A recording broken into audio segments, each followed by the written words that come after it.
Questions? Yeah. 66, very unique year with the decal on the air cleaner. Why did they go from 425 to 450 horse, change that decal early serial number 66? I have a lot of other things that I didn't show that will be in the book, but you did see how high the horsepower was supposed to be. No doubt about it, yeah. And when I look at the blueprints of those actual decals, and it tells you when the changes were made, but it doesn't tell you why they were made. But I can also tell you, this is kind of an offshoot, Buick was doing the exact same thing in 1966. Buick built some very, very special Buick engineering Grand Sport, which was the mid-size car. They built some very, very high performance. They built about a dozen of them. They put them into cars and got them to select dealers around the country to get them to drag racers in 12 different geographic areas. They had to do all the same secret stuff that Chevrolet was doing because anybody that got caught doing this work got fired.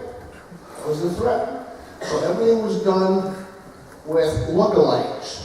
Okay, the parts had they made them look like a low performance, but they were really this ultra high performance. And then engineers could go to the assembly plants and say, "Oh, put that engine, put that 390 horse engine in this car. Put that transmission, that what was it, the moniker for the train? M21. Put that M21 in the car. It was really an M22 inside. Nobody could tell. There were special marks, so they were able to get the cars built without even the people in the plants knowing what they were doing. Now, as far as the decal change, I think that was driven by insurance. Because I can show you other charts that the engine was way more than 450 horsepower, so it wasn't the fact that it didn't hit the horsepower. It actually hit 475, 480, but they still lowered it. And they lowered, the other one that they lowered was, they were early on talking about the hydraulic lifter engine being 400 horsepower. So they lowered that to 390, and then they lowered to 450 to 425. And the decal had to change. I think it was strictly a political decision. I worked for Vince Biggins' bedtime, and we had the responsibility of certifying stuff for the NHRA drag racing stuff. And NHRA had a bad habit of factory, you based on the horsepower numbers that the factory said. So in order to keep all of our performance stuff from being factored out of competition, we deliberately underrated the power. And if you'll notice, a lot of the power ratings are at an RPM considerably below where the power peak was.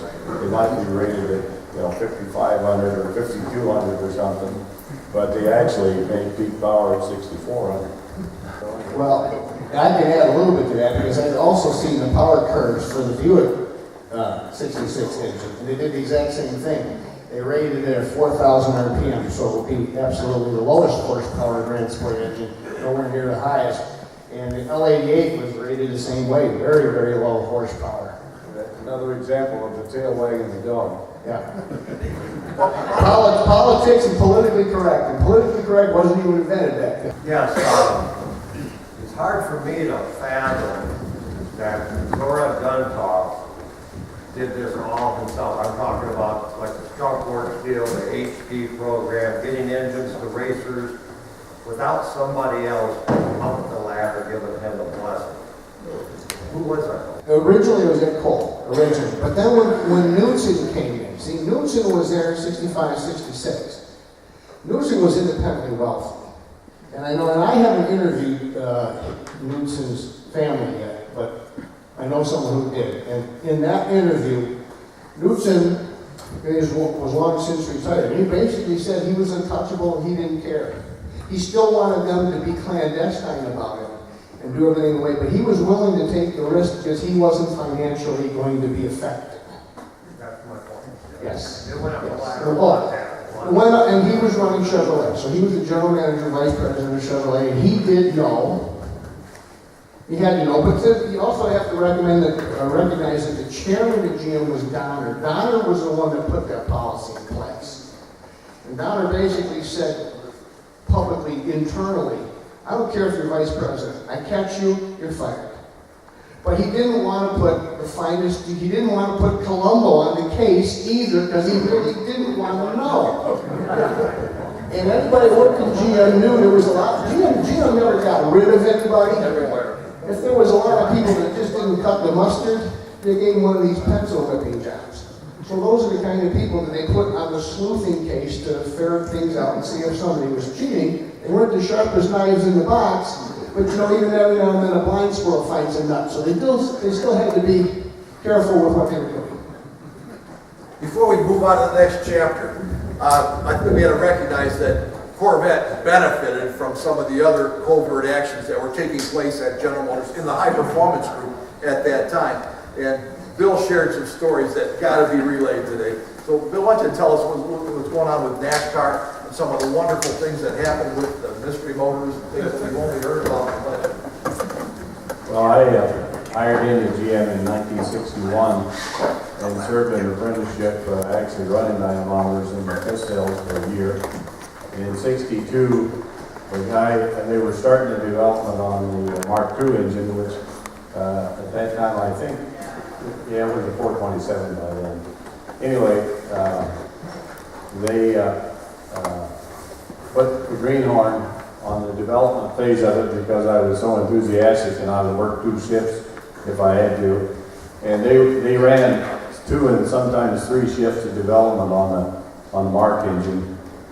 Dick Kayak was the designer, and the goal was to take it to Daytona in 1963, because in 1962 we made a very poor showing at Daytona. Pontiac kind of blew us away, and the Fords and the Chryslers were faster. And Chevrolet didn't really like that, so they were going to rush through the development of this Mark II engine, which was the first example of angled valve angled in 2 different directions in the cylinder head. So I did the development work on that. One of the major things that we did is we developed the first Holley carburetor to replace the Carter's aluminum 4-barrels that we were running at the time. And the first Hollies that they brought us didn't have the nice end pivot float bowls that you see. They were the old side pivot floats on. Holley had bored out the secondary venturi so that they would flow more air, and we tried to run it on the dynamometer. I had to rejet it 3 times in order to go from where we started at 1200 RPM to 6500. It screwed up the fuel flow in the secondary so bad. So anyway, with back and forth between Holley and everything, we finally came up with a carburetor that was 15 horsepower better than the AFB. So that was a step up. We did the fresh air cleaner by ducting off of the cowl of the car. We ran 3 weeks of tests on the 5-mile circle out in Phoenix in November of 1962. We had a 409 car and another car to handle Mark IIs that Rex White built. Rex and his mechanic, Louis Clemens, and took them out to the proving grounds in Phoenix. And the 409 car ran 157 miles an hour, the same as it had run at Daytona in '62. And right out of the box, the Mark II ran 164. And while we were jumping up and down, that was really great. And the driver, Rex, said there's still something wrong with it, because when I back off the gas pedal, it doesn't slow down. So the 409, as soon as you lift off the gas, the car starts to slow down. So we screwed around with the front and rear jet balance and everything, and pretty soon it would run like it was supposed to. Only now it was running 168. So before we left there, we were running 172, and we decided that well, we fried all of our engines because we didn't have racing fuel in them. We were running pump premium. We weren't even running more than 30. So we went back to the dyno in Detroit and worked on mixture distribution and up the compression ratio to 12:1. I think we had a new camshaft. I don't remember who made that, but we had some development on that. We went back to Phoenix in January. We were going to run a 500-mile durability test on it. Right out of the box, it ran 178 miles an hour. So we knew we had a killer for Daytona. And we ran 435 miles at wide open throttle and peeled the chrome on the valve stem on the intake and shut the test down. So that terminated that, but we knew that we were in pretty good shape. And we went to Daytona with 5 cars. Ray Fox had 2, Juju Johnson drove one of them, and a fellow named G.C. Spencer drove the other one. Rex White had his, Smokey Unique had a car with Johnny Rutherford in it. And then in order to make it look legal, we sold the car or an engine to a fellow named Bubba Farr. You probably don't remember that name. He didn't get too famous. But during that race, every one of those Mark II powered cars led the race at one time or another, except for GC's or Bubba Farr. He wasn't quite in the program. But Junior, I think he peeled a valve and had a valve train failure. GC Spencer, that was the other Ray Fox car, had Nicky Thompson pistons in it, and one of them disintegrated.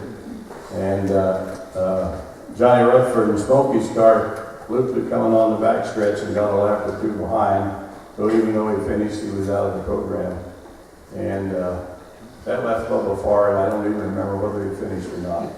But all of that development ended up being incorporated in the Mark IV when they finally developed the Mark IV. And I'll be happy to answer any questions anybody's got about that development series. It was a great time in my life, and we made some real progress there on that project. They had to be much faster than the Fords in the under competition. And one point I brought out, which Bill knows well too, is the Ford people were so shocked by the impression, and first they had to be stock engine, and so they demanded Bill France to get Vince to send the production engine down there, and it was air freighted down. That was the last of the engine, as far as I know. But anyways, isn't that a true story? What was the difference with the Fords and so forth? You mean what was the power difference? Yeah, the speed difference. I don't recall what the qualifying times were. I know that the Chevrolets were just, probably 3-4 miles an hour faster than the rest of them. I was only interested in Chevrolet, so I wasn't really paying that much attention to the others. Well, fortunately, a lot of that paperwork, I didn't include it here for time purposes, but from all that testing, all those results still exist, and Dick did do that camshaft that you referred to. That's clearly his work too. Yeah, I'd just like to make a few comments here. I came into the development lab shortly after Bill left, and one of my major job responsibilities that doesn't get talked about a lot is that General Motors and the group, the High Performance Engine Group, that put this engine together also sponsored a legitimate high-speed racing engine durability test, a formal durability test. And the philosophy in the lab at that time had changed over the previous 5 years. And when I first came to Chevrolet, a lot of the emphasis was to get the engines to pass the test. And that changed dramatically when we got into the race car programs. The philosophy is run the engine as hard as you can, break the parts, and then come back and fix it for $2. And I was taught that that's the true meaning of engineering. Anybody can fix it if you've got $1 million, but engineering is fixing it for minimal cost.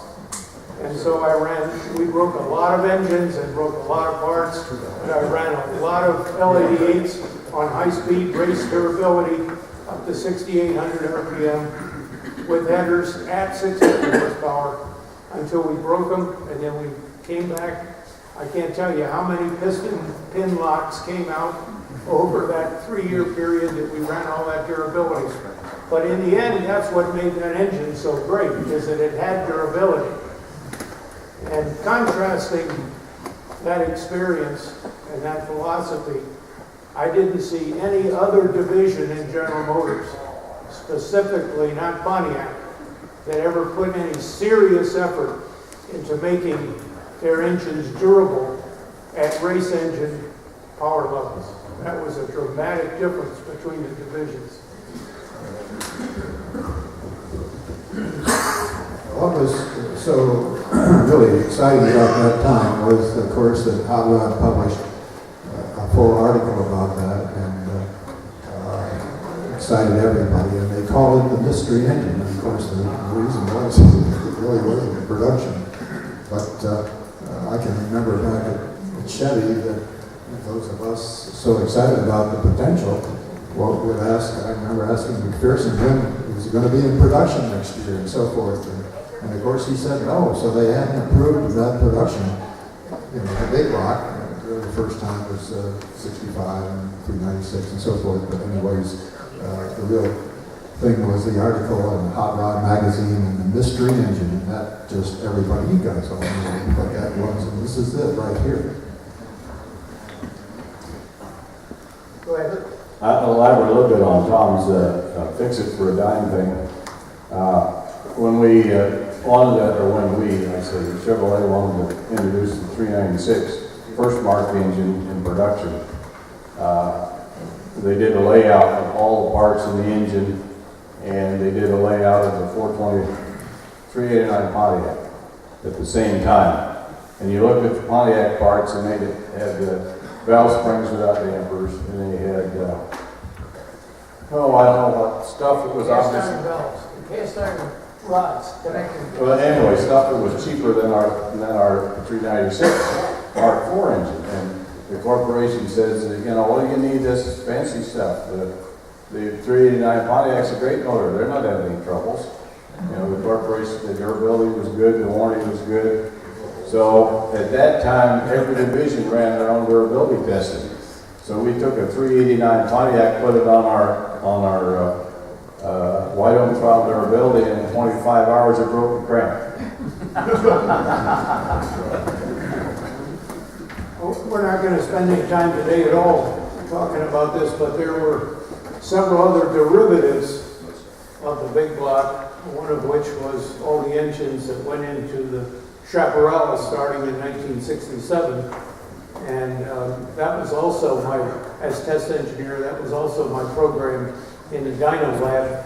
And the testimony to the durability of the engine was that engine was also successful in the Chaparral and in the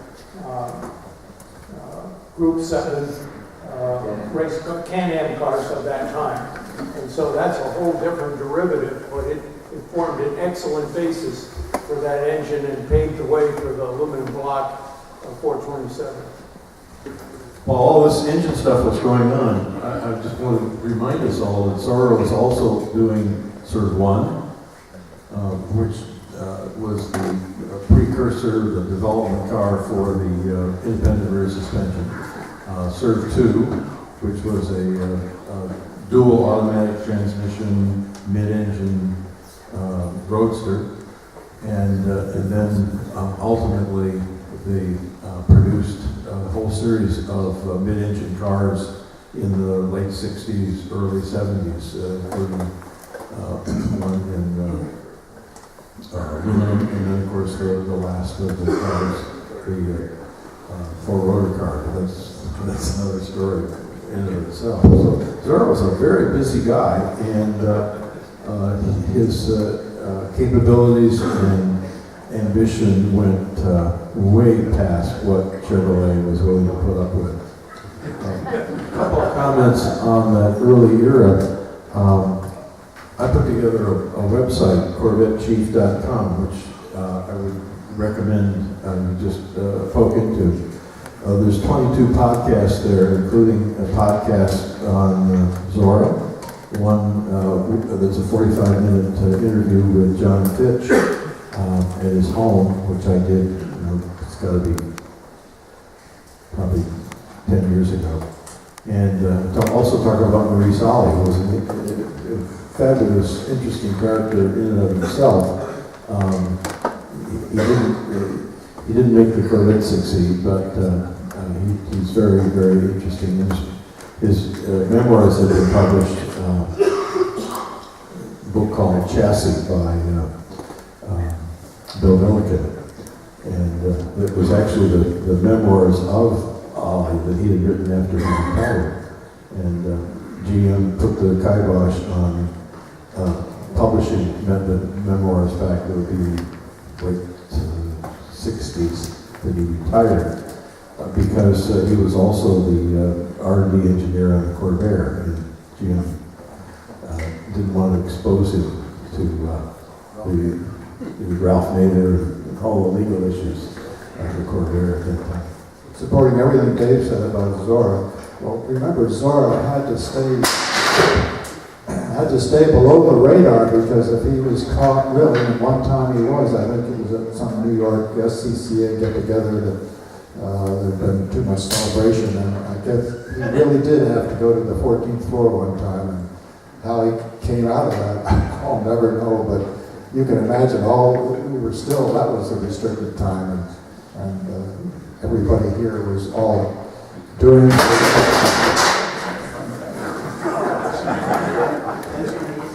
the racing without getting caught, so to speak. Did you have a comment there yet? Well, I just listening to discussions about Zora, because I worked with Zora, you know. It was 21 in 1940. I remember other things. My father's 36 Chevy, I learned how to hand crank a car, pour hot water over the manifold and start some of that stuff is true. But Zora was an extremely interesting guy, and Ken, I really loved your stuff here because I didn't realize I did some of the stuff you said. I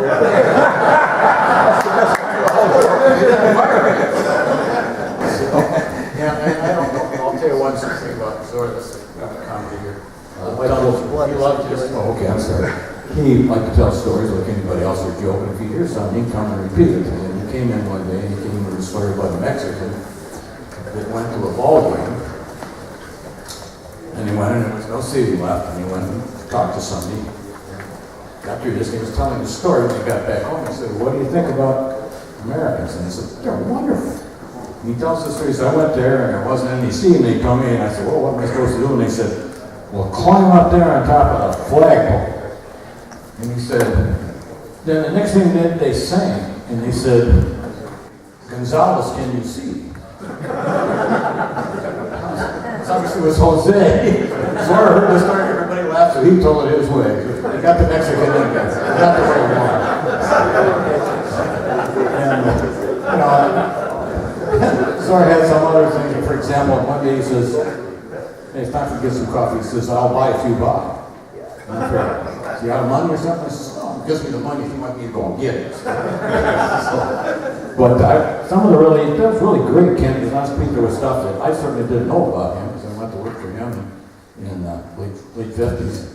And the thing that I really picked up on there was one of the diagrams he said he showed, which I love, because that's what I got in trouble with arguing with people about, was mass flow control of fuel injection. And if you remember, some of our stuff was controlled at manifold absolute pressure. And I said, that's not specifically going to take care of all mass flow conditions.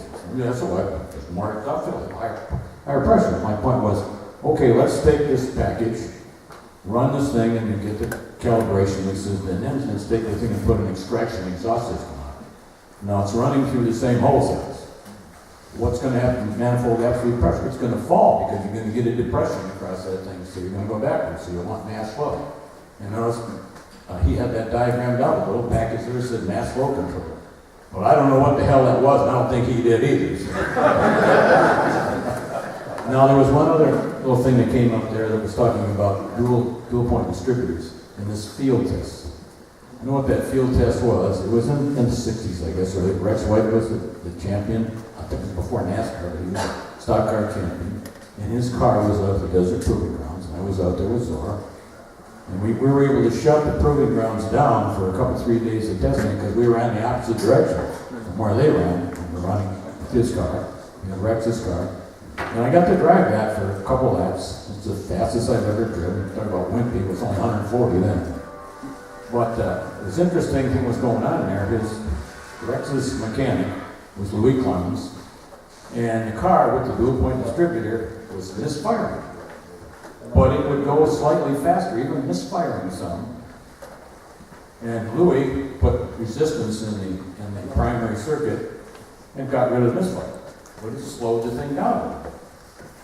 So I'm sitting there saying, well, why did we put the dual points in there to start with?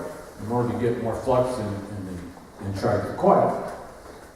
I said, well, we're taking this away to make it run smoother. So I suggested blasphemy as well. So why don't we just increase the spark plug gap? Damn me, you do not increase the spark plug gap in a racing engine. You can't do that. So I didn't get to try it. But when we got back home, we went to work and we got the C in to run some tests in the lab to check out voltage requirements, etc. And when the time they got done, they told us just what he described. It was a back EMF and the thing could not discharge all the voltage. And their recommendation was to increase the spark plug gap to 50,000. Now, Zora was a good enough guy to say, Danny, that's what you said. Now, that's where the corporation deviated from where I would have been. They took out the extra point in the distributor to save bucks, just giving us $2. Well, I would have said, increase the damn spark plug gap. They're going to go for it. So, and I don't know whether this is the appropriate time. You tell me, because I did some work on good old W engine. Not a whole lot of stuff, but there's some interesting stuff. So is this appropriate time? I'd rather wait for the panel discussion later.